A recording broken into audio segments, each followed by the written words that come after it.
సందర్భంగా తెలంగాణ సమాజానికి నేను తెలియజేయడానికి సంతోషిస్తున్నాను. అదే విధంగా హైదరాబాద్ అనేది ఒక బ్రాండ్.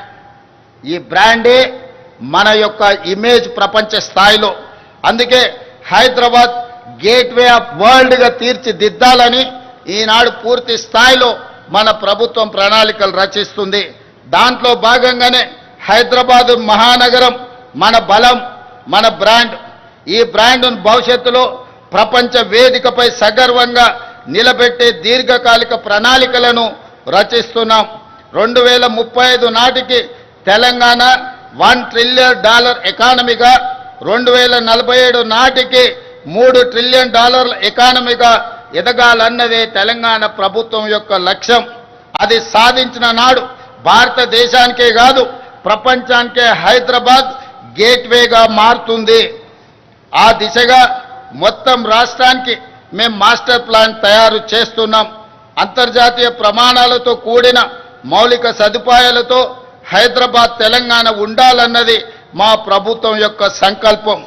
రోడ్లు, విద్యుత్తు, అదేవిధంగా రవాణా సదుపాయాలు, మురుగునీటి పారుదల, వాతావరణ స్వచ్ఛత, ఇలా అన్ని కోణాల్లో అత్యంత స్వచ్ఛమైన సుఖమైన జీవన ప్రమాణాలతో కూడిన నగరంగా హైదరాబాదును మార్చాలని మేము ప్రయత్నం చేస్తున్నాం. ఈ దశగా ఇప్పటికే ప్రభుత్వం చేస్తున్న ప్రయత్నాలు సత్ఫలితాలను అందిస్తున్నాయి. 1,00,000 కోట్ల అంతర్జాతీయ పెట్టుబడులకు హైదరాబాదు కేర్ ఆఫ్ అడ్రస్గా మారుతుంది. గ్లోబల్ కేపబిలిటీ సెంటర్లకు హబ్గా మారుతుంది.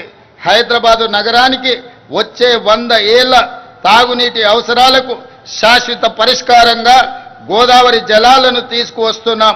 దీనికోసం 7,360 కోట్ల రూపాయలతో గోదావరి 2వ దశ 3వ దశ పనులను ఇటీవలనే ప్రారంభించుకున్నామని తెలియజేయడానికి నేను సంతోషిస్తున్నాను. హైదరాబాద్ బ్రాండ్ ఇమేజ్ని పెంచేలా మూసీ పునరుజ్జీవన ప్రాజెక్టు, గాంధీ సరోవర్ ప్రాజెక్టులు ఉండబోతున్నాయి. ఈనాడు దేశంలో గుజరాత్ సబర్మతి సరోవర్ రివర్ ఫ్రంట్ని, ఢిల్లీ గంగానది రివర్ ఫ్రంట్ని, ఉత్తరప్రదేశ్ యమునా నది రివర్ ఫ్రంట్, గంగా నది ఉత్తరప్రదేశ్లో, యమునా నది ఢిల్లీలో రివర్ ఫ్రంట్లుగా అక్కడి ప్రభుత్వాలు ప్రక్షాళన చేస్తున్నాయి. గుజరాత్తో, ఢిల్లీతో, ఉత్తరప్రదేశ్తో పోటీ పడి తెలంగాణ రాష్ట్రం మన మూసీ నది ప్రక్షాళన చేసి హైదరాబాద్ ఒక సుందరమైన నగరమే కాదు, వాతావరణ కాలుష్యానికి దూరంగా అభివృద్ధి చెందిన నగరంగా తీర్చిదిద్దడానికి ఈనాడు ప్రణాళికలు సిద్ధం చేస్తున్నాం. ఈ ప్రణాళికలతో ముందుకు వెళ్తున్న సందర్భంలో ఎదురైతున్న ఛాలెంజ్లను పరిష్కరించుకుంటూ మూసీ పరివాహక ప్రాంతంలో నిరుపేదలు అత్యంత కష్టమైన జీవితాన్ని గడుపుతున్నారు. నిన్నగాక మొన్న కురిసిన అత్యధిక వర్షాలు, క్లౌడ్ బస్ట్ వల్ల పేదల జీవితాలు అతలాకుతలమే కాదు, పేదలు మూసీ నదిలో కొట్టుకుపోయినారు.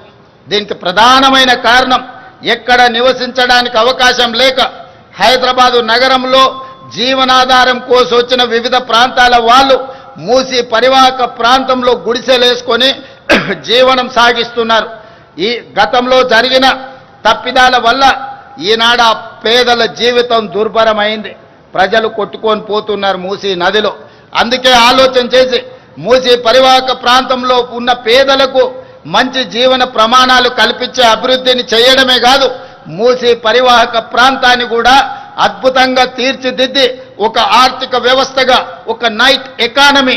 హైదరాబాదు నగరం రోజంతా పనిచేస్తే మూసీ రివర్ ఫ్రంట్ మొత్తం రాత్రి మొత్తం సాయంత్రం 7 గంటల నుంచి ఉదయం 6 గంటల వరకు అక్కడ ఆర్థిక వ్యవస్థను బలోపేతం చేసి అక్కడ వ్యాపార పారిశ్రామిక కార్యక్రమాలను నిరంతరం జరిగే విధంగా ప్రభుత్వం అనుమతులు ఇవ్వడం ద్వారా తెలంగాణ రాష్ట్ర ఆర్థిక వ్యవస్థను పెంపొందించడమే కాదు, తెలంగాణ నిరుద్యోగ యువతకు ఉద్యోగ ఉపాధి అవకాశాలు అక్కడ వస్తాయి. అందుకే ఈరోజు తెలంగాణ రాష్ట్ర ప్రభుత్వం మూసీ నది ప్రక్షాళన, మూసీ నది పరివాహక ప్రాంతంలో అభివృద్ధి కార్యక్రమాలు, ఈ అభివృద్ధి కార్యక్రమాల వల్ల నిరుద్యోగ యువకులకు ఉద్యోగ ఉపాధి అవకాశాలు కల్పించడమే కాకుండా రాష్ట్రానికి ఒక సైకిల్ కొత్త ఆర్థిక వ్యవస్థను అందిస్తాం. ఈరోజు ఉదయం 6-7 గంటల నుంచి రాత్రి 9 గంటల వరకే మన వ్యాపార కార్యక్రమాలు జరుగుతున్నాయి. కానీ మూసీ నది పరివాహక ప్రాంతంలో రాత్రి మొత్తం ఆర్థిక వ్యవస్థ నడిచే విధంగా ప్రతి వాళ్ళు ఏమి కావాలన్నా అక్కడ నుంచి పొందవచ్చు, ప్రతి వాళ్ళు అక్కడికి వెళ్ళొచ్చు.